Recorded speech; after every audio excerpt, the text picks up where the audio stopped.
রাজ্য সরকার ওবিসি নিয়ে একটা গুরুত্বপূর্ণ নোটিশ প্রকাশ করেছে তাদের অফিসিয়াল ওয়েবসাইটে। তোমরা যদি দেখো, backward class of welfare department caste সার্টিফিকেটের আন্ডারে যখনই তুমি ওবিসি রিলেটেড একটা নোটিফিকেশন আসছে, সেখানে একটা পপ আপ উইন্ডো শো হচ্ছে, যেখানে বলা হয়েছে all applicant from the classes have to be attach this list. মানে এই যে লিস্ট তারা প্রকাশ করেছে ওবিসি লিস্ট, প্রত্যেকেই কিন্তু যাদের এ থেকে বি হচ্ছে বা বি থেকে এ, প্রত্যেকেই কিন্তু চেঞ্জ করতে হবে।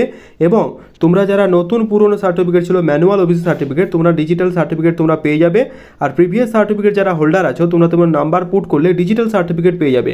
এটা কিভাবে কি করতে হবে সে নিয়ে একটা লং ভিডিও আমাদের চ্যানেলে আপলোড করা হয়েছে।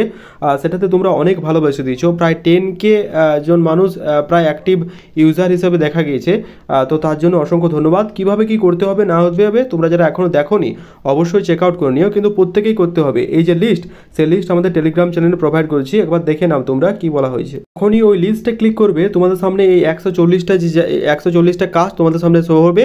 ধরো আগে যারা কুম্ভকার, যোগী, তারপরে তোমাদের ছিল ধামুক, নগর, কাহার, সবগুলোকে ওবিসি বি ছিল, এখন কিন্তু ওবিসি এ হয়ে গেছে। তো এই চেঞ্জটা কিভাবে করবে এই নিয়ে একটা লং ভিডিও আপলোড করা হয়েছে, তোমরা কিন্তু দেখে নিও আমাদের ইউটিউব চ্যানেলে।